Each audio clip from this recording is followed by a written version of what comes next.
Plus minus multiplication division आणि मॉडपर्यंत झालं होतं. एक ऑपरेटर सुटला आपला, तो आहे पॉवर. ठीक आहे, हेडिंग टाका तुम्ही. ऑपरेटर्सला कंटिन्यू करतोय आपण. ठीक आहे, ते तुम्ही तुमच्या बुकमध्ये प्रॉपर लिहाल. ऑपरेटर्समधला जो पार्ट बाकी होता आपला, एक पॉवर नावाचा ऑपरेटर आहे अरिथमॅटिक ऑपरेटरमध्ये, तो आपला बाकी होता.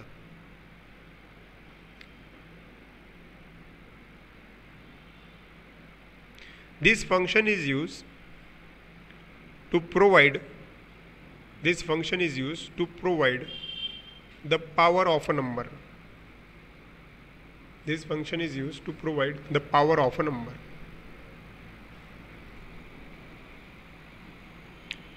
This function is used to provide the power of a number. आता power of a number म्हणजे नेमकं काय लिहिलं का तुम्ही? ठीक आहे, आता बघायला समजून घेऊ आपण.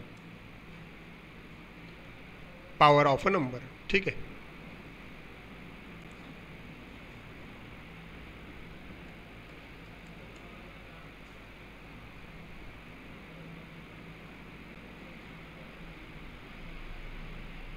लिहिलं ना सगळ्यांनी? ठीक आहे. फॉर एक्झाम्पल, आता पॉवर ऑफ अ नंबर, प्रत्येक नंबरला आपण पॉवर देऊ शकतो. आपण हे गणितामध्ये केलेलं आहे. फॉर एक्झाम्पल, आता मी ते तुम्हाला करून दाखवतो. सपोज मी एक पेन्सिल घेतली. सपोज मला 2⁻² करायचं असेल, बरोबर.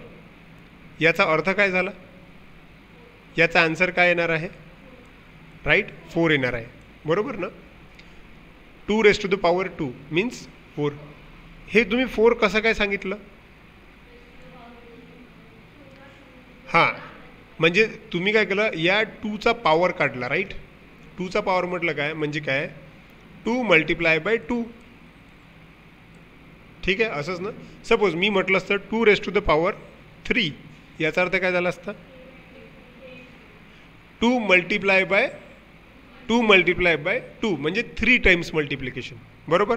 2⁻⁴ म्हटलं असतं तर 2 × 4 टाइम्स. करेक्ट.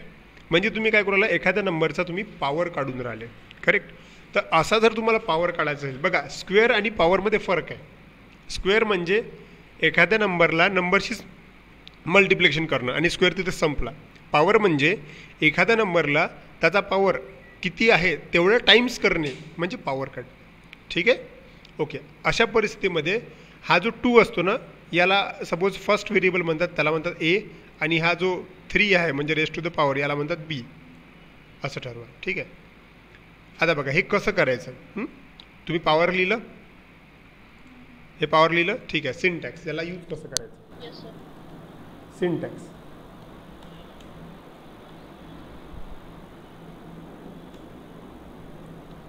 व्हेरिएबल नेम म्हणजे कुठला, ज्या व्हेरिएबलचा तुम्हाला पॉवर काढायचा त्या व्हेरिएबलचं नाव म्हणजे variable. 2 times asterisk and then power. असं जेव्हा हा पॉवर म्हणजे काय, हे सुद्धा काय झालं, व्हेरिएबलच झालं. ठीक आहे. म्हणजे हा ए झाला असं समजा आणि हा बी झाला. मीन्स मला जर 2⁻³ असं जर लिहायचं असतं तर मी काय लिहिलं असतं, हा 2 म्हणजे ए, म्हणजे ए पॉवर म्हणजे 2 टाइम्स ॲस्ट्रिक्स अँड देन पॉवर म्हटलं म्हणजे बी, असं झालं असतं. ते असं जेव्हा होईल तेव्हा ते तुम्हाला आन्सर रिटर्न करेल. ठीक आहे, ओके. नाही, हे जे आहे ना हे पॉवरसाठी वापरतात. हे स्क्वेअर नाही करून राहिला. या व्हेरिएबलला एवढ्या टाइम्स मल्टिप्लिकेशन होते, असं आहे ते. जर मी आता असं लिहिलं सपोज a × b, याचा अर्थ काय झाला, हा सिंपल गुणाकार आहे, बरोबर. सिंपल गुणाकार आहे. सपोज a × a असं जर लिहिलं तर हा स्क्वेअर झाला, बरोबर. स्क्वेअर झाला तो, कारण a ची व्हॅल्यू सपोज 2 असेल तर 2 × 2 म्हणजे काय झालं, स्क्वेअर झाला त्याचा. पण जेव्हा तुम्ही पॉवर वापरता म्हणजे 2 ॲस्ट्रिक वापरता आणि 2⁻³ असं जर लिहिलं, याचा अर्थ काय झाला, 2 × 2 तुम्ही जर इथं 4 लिहिलं, तर हा 2 किती वेळा मतलब मल्टिप्लाय होईल, 4 टाइम्स. असं मीन्स इथे जो आकडा राहील तेवढ्या वेळा ही संख्या गुणाकारात येईल, असा याचा अर्थ होतो. ठीक आहे, ओके. मीन्स हे बघा, मी गणितामध्ये तुम्हाला सांगून राहिलो 2⁻³ असं लिहितो ना आपण. याचा अर्थ काय, 2ला किती वेळा गुणलं पाहिजे, 3 वेळा. तर याला सिस्टीममध्ये जर लिहायचं असेल तर हे असं लिहायला लागेल. हे बघा 2⁻³ असं लिहितात. याचाच अर्थ तुमचं आउटपुट कसं येईल, असं येईल 2 × 2 × 2. तर हे जे काही आन्सर येणार आहे, ॲक्च्युली याचा आन्सर येते 8, बरोबर. ओके, तर 8 आन्सर येईल याचं. आपण याला एक्झाम्पलनं समजून घेऊ, ठीक आहे, डोंट वरी. सिंटॅक्स लिहा, मी एक्झाम्पल सांगतो याचं.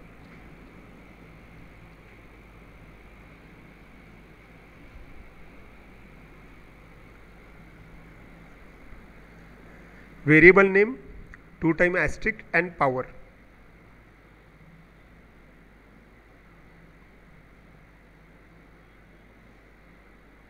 ठीक आहे. ओके, चला एक्झाम्पल घेऊया.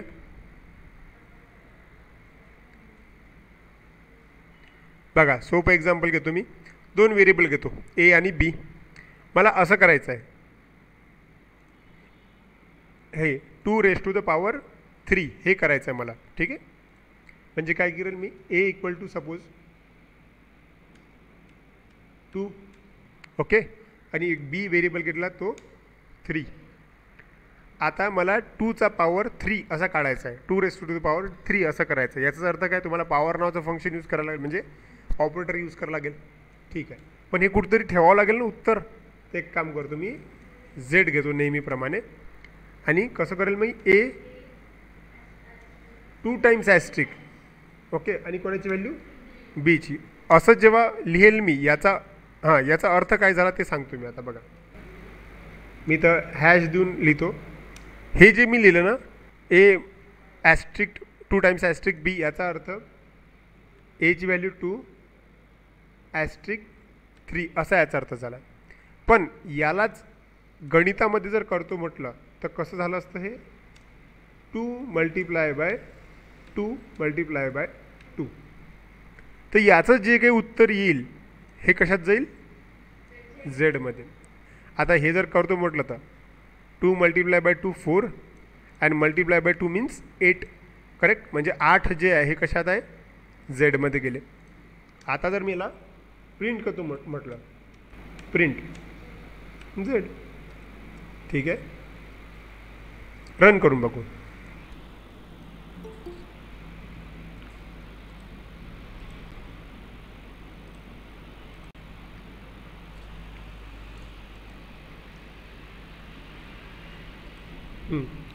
रन करून बघू. काय रन कसं करतात आपण, right click on file and just hit run. ठीक आहे, हा डायरेक्ट आता मला 8 असं प्रिंट करून देईल. बघा, दिसलं का आउटपुट आलं. हे कसं काय केलं, कारण तुम्ही काय पास केलं, 2⁻³. आता सपोज इथं मी 4 घेतलं, याचा अर्थ काय झालं, 2ला किती वेळा मल्टिप्लिकेशन होईल, 4 टाइम्स. तर त्याचं जे काही आन्सर येईल, 8 × 2 = 16, बरोबर, 16 यायला पाहिजे. आलं, समजलं. म्हणजे तुम्ही आता मी 2च नाही, तुम्ही सपोज 3 घेतला, 4 घेतला, तुम्ही काही घेऊ शकता. सपोज तुम्ही असं घेतलं, इथं एच्या ऐवजी आता मी सपोज 3 घेतलं आणि बीच्या ऐवजी 3 घेतलं. याचा अर्थ काय झाला, मग 3⁻³ याचा अर्थ 3ला 3 टाइम्स मल्टिप्लिकेशन म्हणजे किती, 27. समजलं काय. मॅथमॅटिक्समध्ये आता हे तर खूप सोपं झालं, 2⁻³. मॅथमॅटिक्समध्ये 2⁻16, 8⁻64 असं खूप काही मोठे मोठे असतात. तर ते कॅल्क्युलेशन्स करण्यासाठी ॲक्च्युली पॉवर नावाचं फंक्शन वापरतात. ठीक आहे, ओके. आता याला लिहायचं आहे, बट मला असं नाही पाहिजे, असं पाहिजे. तुम्हाला स्वतःला करायचा हा प्रोग्राम. मला आउटपुट असं पाहिजे, एंटर द फर्स्ट नंबर, आणि सपोज तुम्ही 2 हिट केलं, एंटर द पॉवर नंबर. किती पॉवर पाहिजे, सपोज 3 हिट केलं तर आउटपुट काय पाहिजे, आन्सर असं आलं पाहिजे. किती, 8. करा बरं. 2 नंबर युजरकडून रीड करायचे. एक व्हेरिएबल आहे तुमचा, दुसरा पॉवर आहे. त्या हिशोबाने त्याचा आन्सर आलं पाहिजे. करा. करून बघूया आपण. जसं मगाशी एक्झाम्पल केलं तेच आहे, फक्त काय करावं लागेल, एची व्हॅल्यू मी हार्ड कोडेड घेतली होती, हार्ड कोडेड न घेता युजरकडून रीड करायची आहे. तर कसं युजरकडून रीड कराल, इंटिजर इनपुट, त्याला प्रॉपर मेसेज द्याल, एंटर द फर्स्ट नंबर. ठीक आहे. आणि असंच सपोज बी साठी करूया आपण, एंटर द पॉवर नंबर, कितीचा पॉवर पाहिजे तुम्हाला, झालं. आणि रन करतो मी आता याला. बघा यावेळेस युजरकडून रीड करेल, first number is 2, power number is 3, answer is 8. Suppose answer पाहिजे होते तर मग डबल कोट्समध्ये NS. ठीक आहे. सगळ्यांचं बरोबर आहे? बरोबर असेल. आता तुम्ही हुशार झाले. ठीक आहे. ओके. आता नेक्स्ट. ठीक आहे. अरिथमॅटिक ऑपरेटर्स मी ऑलरेडी हे बाकीचे घेतले होते. ठीक आहे. हा एक सुटला होता, आता हा घेतला. ठीक आहे. अरिथमॅटिक ऑपरेटर्स कंप्लीट झाले. याच्यानंतर जो ऑपरेटर्स आपण यूज करतो ते आहे comparison and relational operators. Heading टाका की याला कंपॅरिझन ऑर रिलेशनल ऑपरेटर्स म्हणतात.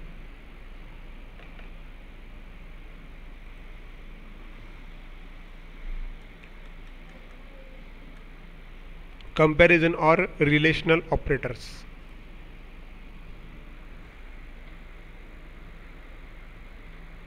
Comparison or relational operators. आता बघा याच्या नावातच आहे, हे ऑपरेटर्स काय करतात, कंपॅरिझन करू शकतात. कोणत्याही गोष्टीची कंपॅरिझन म्हणजे काय, एखादा व्हेरिएबल आहे, सपोज व्हेरिएबलची कंपॅरिझन म्हणजे काय, एक तो व्हेरिएबल मोठा आहे का, लहान आहे का, एक्झॅक्टली इक्वल आहे का, या गोष्टी म्हणजे कंपॅरिझन. आणि हे करण्यासाठी जे आपल्याला ऑपरेटर्स लागतात ते म्हणजे कंपॅरिझन ऑपरेटर्स. ठीक आहे. तुम्ही हे ऑपरेटर्स याच्या अगोदर ऐकलेले आहे, आपण ते फक्त बघूया व्यवस्थित. तुम्ही यूज पण केलेले आहे, फक्त आपण प्रॉपर नाही घेतलं होतं. ठीक आहे. तर पहिलं ऑपरेटर जे आहे ते आहे तुमचं ग्रेटर दॅन. ठीक आहे. लिहा. पहिलं ऑपरेटर आहे तुमचं ग्रेटर दॅन.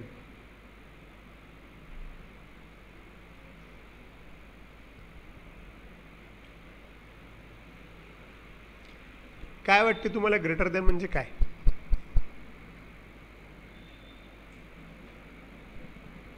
ग्रेटर दॅन हे ऐकलंय तुम्ही? बरोबर. कशासाठी यूज होते ग्रेटर दॅन? बरोबर. म्हणजे बघा आता इथे कशी चेक करते ते पण सांगतो मी तुम्हाला. सपोज तुम्ही असं लिहिलं ए ग्रेटर दॅन बी, याचा अर्थ काय झाला सांगा? ए हा बी पेक्षा मोठा आहे. बरोबर. करेक्ट आहे. हा जो ग्रेटर दॅन ऑपरेटर्स असतो ना, हा बुलियन टाईपची व्हॅल्यू रिटर्न करतो. बुलियन म्हणजे मी तुम्हाला सांगितलं याच्या अगोदर, ट्रू ऑर फॉल्स. ठीक आहे. जर ए हा बी पेक्षा मोठा असेल तर हा देईल तुम्हाला काय, ट्रू, म्हणजे ती गोष्ट बरोबर आहे. ठीक आहे. Otherwise false. ठीक आहे. तर याच्यात काय करते माहिती आहे का, याच्याबद्दल जर लिहायचं असेल तर हा ऑपरेटर आहे, हा कुठे वापरतो आपण बघा, बिटवीन टू व्हेरिएबल्स. या व्हेरिएबल्सला टेक्निकल भाषामध्ये ऑपरँड असं म्हणतात. ऑपरँड, ऑपरँडचाच अर्थ होते व्हेरिएबल. ठीक आहे. व्हेरिएबल आणि ऑपरँड सारखा शब्द आहे. ठीक आहे. जेव्हा एखादं ऑपरेटर दोन व्हेरिएबलच्या मधात येते, म्हणजे दोन ऑपरँडच्या मधात येते. ठीक आहे. आणि ते कंपॅरिझन पर्पजसाठी, तर त्या टाईपच्या ऑपरेटरला कंपॅरिझन किंवा रिलेशनल ऑपरेटर्स असं म्हणतात. ठीक आहे.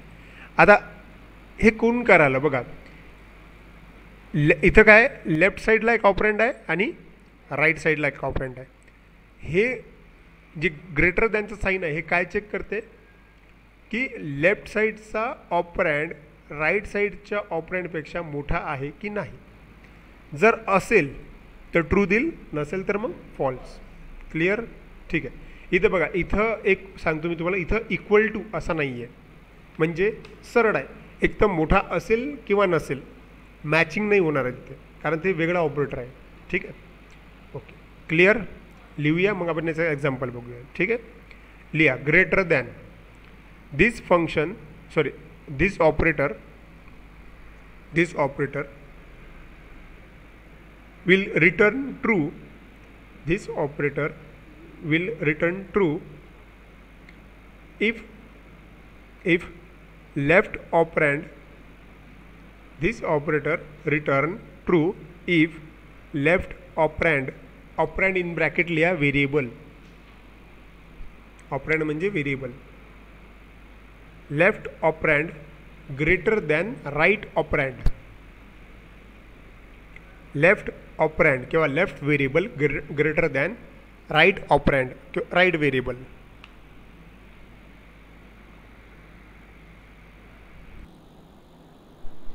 याचा सिंटॅक्स घेऊया. हा त्याचा सिंटॅक्स आहे असं समजा. तो जो ए आणि बी आहे हा सपोज काय म्हणता याला, हा व्हेरिएबल आहे. ठीक आहे, व्हेरिएबल 1 आणि variable 2.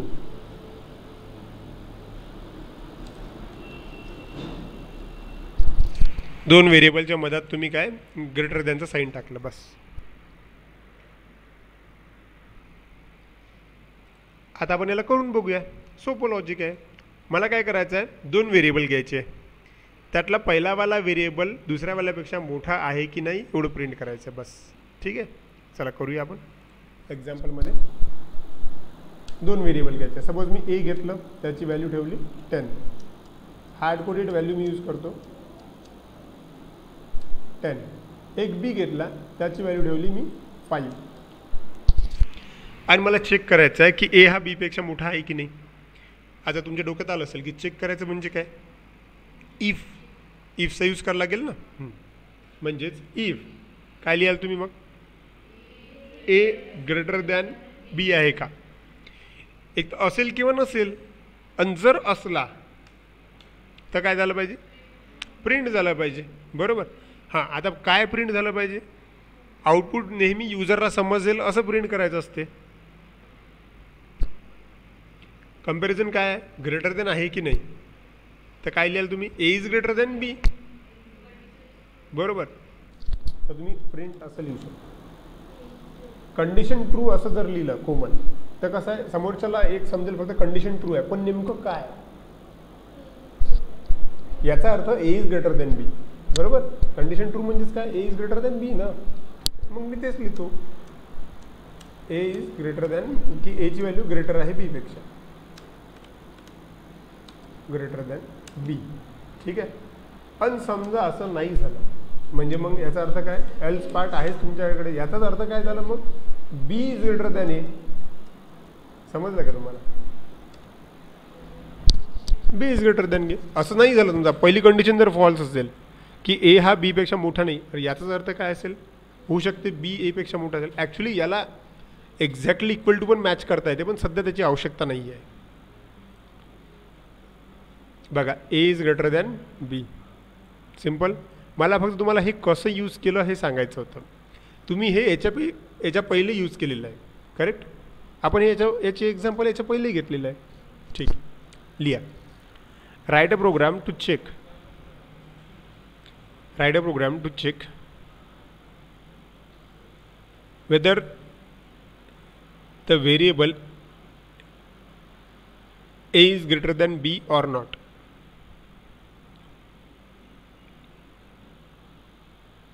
Write a program to check whether the variable a is greater than b or not. a हा b पेक्षा मोठा आहे की नाही एवढंच चेक करायचं आपल्याला.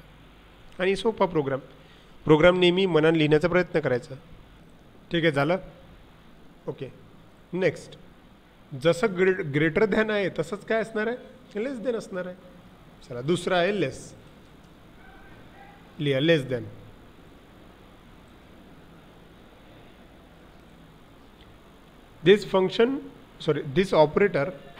this operator will return true.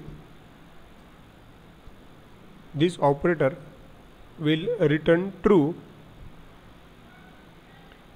if left operand is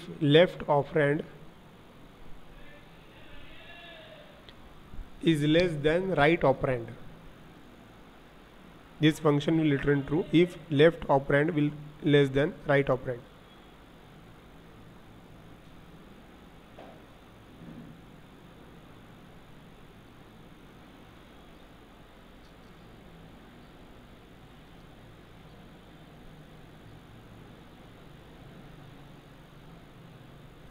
syntax same तसाच जसा याच्या अगोदर होता. सिंटॅक्स तोच आपला व्हेरिएबल, फक्त इथं ग्रेटर दॅनचं चिन्हाच्या ऐवजी लेस दॅनचं साईन द्या.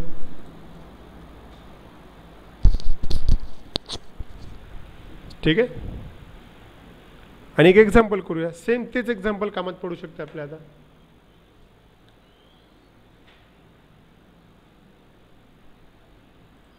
एक्झाम्पल घेऊ आपण. काय करता येईल याला? एक काम करतो. तर यावेळेस मी एची व्हॅल्यू 5 देतो आणि बीची व्हॅल्यू 10 देतो.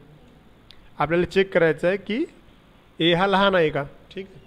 तर मग काय करायला लागेल? फक्त साईन चेंज करावं लागेल. झालं. अँड मेसेज ग्रेटरच्या ऐवजी काय करावं लागेल? लेस देन बी आहे का, आणि इथं पण less. Simple. Okay.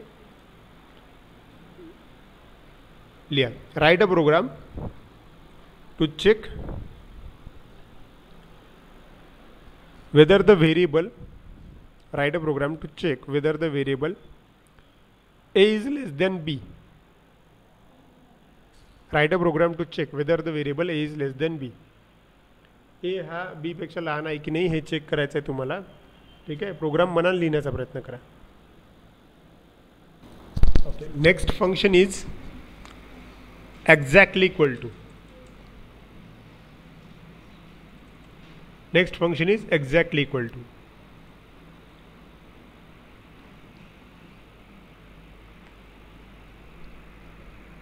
Exactly equal to म्हणजेच double equal to. Exactly equal to. आता तुम्ही इक्वल टू पण साईन बघितलेला आहे बरोबर, आणि डबल इक्वल टू पण. दोघांमध्ये फरक काय?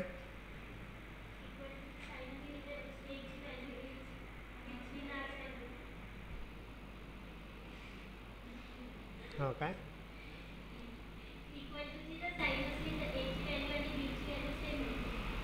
बर.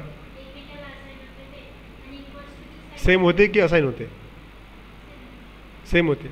मग असाइन काय होते? बर. माझा क्वेश्चन समजला. इक्वल टू आणि डबल इक्वल टू मध्ये काय फरक आहे? तुम्ही दोन्ही वापरता ना. इक्वल टू पण वापरता काही ठिकाणी, काही ठिकाणी तुम्ही डबल इक्वल टू वापरता. नेमका फरक काय आहे? इक्वल टू जे यूज करते ना ते व्हेरिएबलची व्हॅल्यू असाइन करायसाठी करते. म्हणजे व्हेरिएबलला समजा ए इज इक्वल्स टू 10 असंही करते. आणि जे एक्झॅक्टली इक्वल्स टू आहे ना ते चेक करते की समजा जर एची व्हॅल्यू आपण कंडिशनमध्ये टाकली ते एक्झॅक्टली इक्वल तेवढीच आहे का. करेक्ट आहे. बरं. कोमल तू सांग काय म्हणणं आहे तुझं?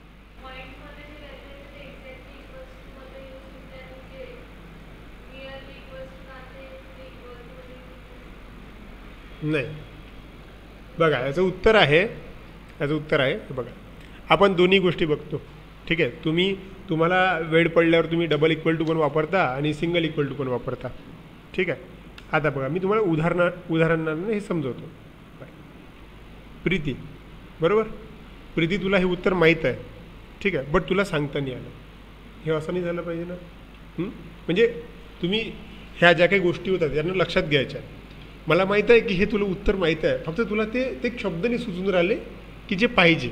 ठीक आहे. दुसरी गोष्ट, मी तुला 2-3 वेगवेगळे शब्द सांगून मी तुला कन्फ्यूज केलं. ही जी गोष्ट आहे ही आम्ही इंटरव्ह्यूमध्ये करत असतो. म्हणजे एखादा विद्यार्थी असला तर त्याला मुद्दामून आम्ही कन्फ्यूज करतो की उत्तर हे आहे की नेमकं हे आहे. त्याला ॲक्च्युली उत्तर माहीत असते बट त्याचं एक्झॅक्टली उत्तर तो विसरून जातो. ही ट्रिक असते एक. तर ती ट्रिक तुम्हाला म्हणजे फेस करायची आहे. प्रॉपर ते जमलं पाहिजे. Okay.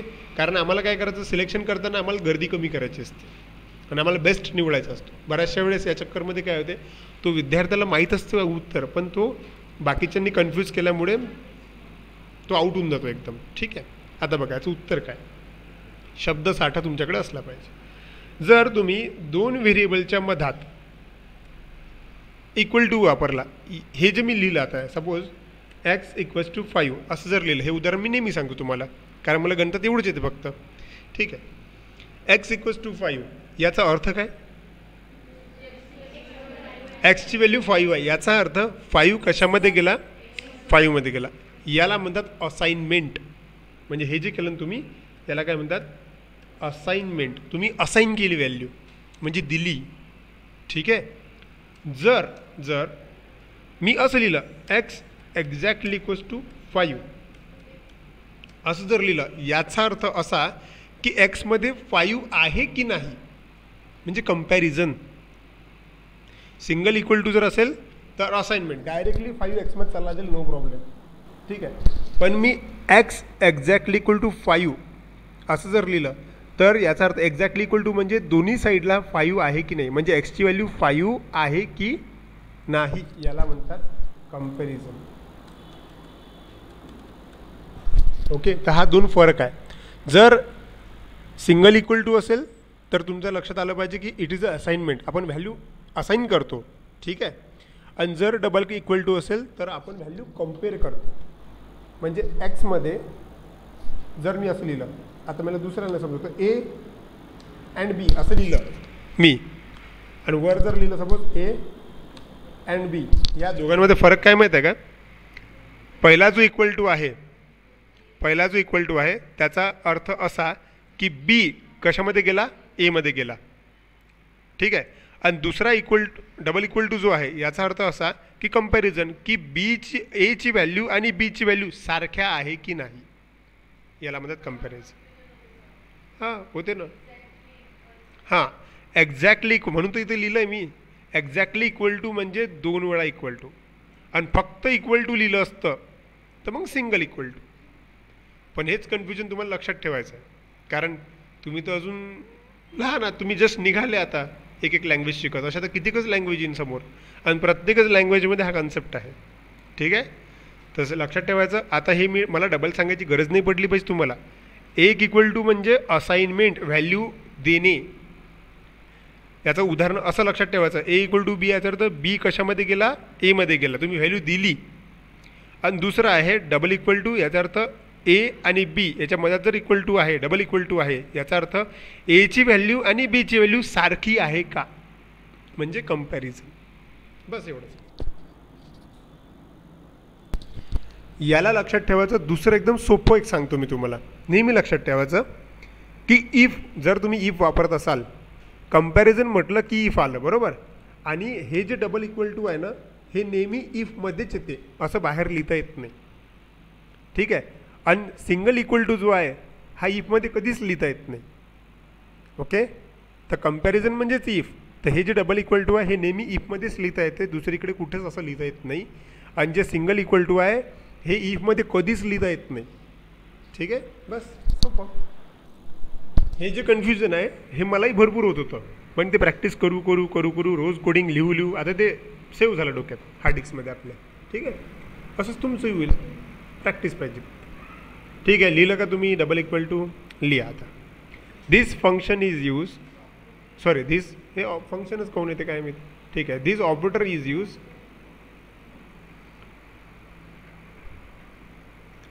this operator is used to return true if left operand and right operand, if left operand and right operand exactly match with each other, exactly match with each other. Example न करून बघूया आपण याला. Sorry syntax लिहायचं.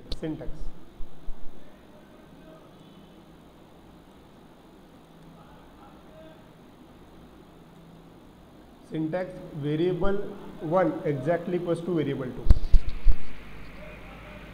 Okay. For example चला इथेच करूया मी याला. ठीक आहे. बघा मला काय करायचं आहे, युजरकडून 2 नंबर रीड करायचे. ठीक आहे. मला फक्त एवढं चेक करायचं आहे की हे दोन्ही नंबरची जर व्हॅल्यू सेम असेल तर प्रिंट झालं पाहिजे both numbers are same, otherwise numbers are not same असं आलं पाहिजे. समजलं काय करायचं आहे? युजरकडून 2 व्हॅल्यू रीड करायच्या आणि चेक करायचं आहे व्हॅल्यू सेम आहे की नाही. बस. ठीक आहे. करूया. युजरकडून नंबर रीड करणं म्हणजे काय, हे तुम्ही बालवाडीपासून शेष शिकून राहिले बरोबर. ठीक आहे. इनपुट सपोज मी लिहितो enter the suppose first number. 2 number घ्यायचे ना. पहिला नंबर ठीक आहे. ओके, अँड देन आपण दुसरा नंबर रीड करूया. ठीक आहे, बी घेतला मी. Enter the second number. मला 2 नंबर फक्त रीड करायचे होते, मी रीड केले. करायचं काय की दोन्ही नंबरची व्हॅल्यू सारखी आहे की नाही हे चेक करायचं. आता बघा, युजर सारखी टाकेलच हे जरूरी थोडी आहे. तो पहिला व्हेरिएबल सपोज 5 टाकेल आणि दुसरा व्हेरिएबलची व्हॅल्यू 10 टाकेल, तर सारखी आहे का? नाही. अशा परिस्थितीत काय आउटपुट आलं पाहिजे? Numbers are not same. बरोबर. आणि जर मॅच झाले, सपोज पहिला व्हेरिएबलची व्हॅल्यू 5 आणि दुसऱ्या व्हेरिएबलची व्हॅल्यू 5 आहे, मग काय झालं पाहिजे? नंबर्स आर सेम असं आलं पाहिजे. मग चेक करावं लागेल ना, चेक करावं लागेल. तर चेक करावं लागेल म्हणून मी इफ लिहितो. पण दोन्ही व्हॅल्यू चेक करायच्या आहे. मी तुम्हाला आत्ताच थोड्यापूर्वी सांगितलं, डबल इक्वल टू केव्हा यूज करतो? जेव्हा दोन्ही साईडच्या व्हॅल्यू कम्पेअर करायच्या असेल, सारख्या आहे का असं जर करायचं असेल तर तुम्हाला डबल इक्वल टू यूज करावं लागेल. म्हणून मी तिथं A equal to B, A exactly equal to double equal to B घेतलं मी. ठीक आहे. तर मग आता याचा अर्थ काय झाला? एक तर ट्रू होईल किंवा फॉल्स होईल. ठीक आहे, डन. हां, प्रिंट असं जर असलं याचा अर्थ काय झाला? म्हणजे बोथ नंबर आर सेम. बरोबर. ठीक आहे, तुम्ही असं लिहितो, बोथ नंबर आर सेम, दोन्ही सारखे आहे. आणि असं जर नसलं याचा अर्थ काय झालं? एल्स नाही आहे. म्हणजे काय की दोघंही डिफरंट आहे. Both numbers are different.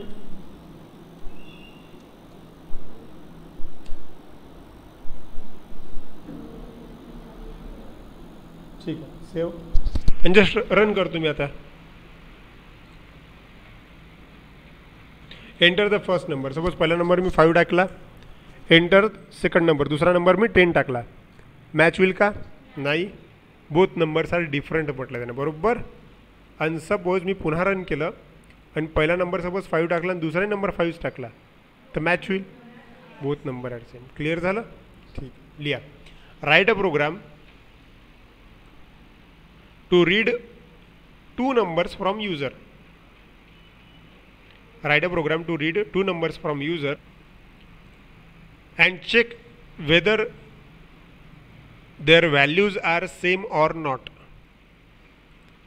And check whether their values are same or not. करा हा प्रोग्राम. मनानं लिहिण्याचा प्रयत्न करा. तुम्ही बघितलेला आहे प्रोग्राम? Yes sir. ठीक आहे. तर आज आपण काय काय बघितलं? मी तुम्हाला अरिथमॅटिक ऑपरेटरमध्ये पॉवर हे ऑपरेटर सांगितलं. त्याच्यानंतर आपण सुरुवात केली कंपॅरिझन ऑर रिलेशनल ऑपरेटर्सची. त्यात मी greater than, less than and exactly equal to. यालाच तुम्ही आता एक्झॅक्टली इक्वल टूमध्ये सपोज तुम्हाला कन्फ्युजन होऊ शकते, तर एक्झॅक्टली किंवा दुसरा शब्द तुम्ही डबल इक्वल टू यूज करू शकता. डबल इक्वल टू असंही म्हणू शकता तुम्ही एक्झॅक्टली इक्वल टूमध्ये जर कन्फ्युजन होत असेल तर. ठीक आहे. तर हे 3 बघितले. बाकी आपण उद्या बघूया. थँक्यू.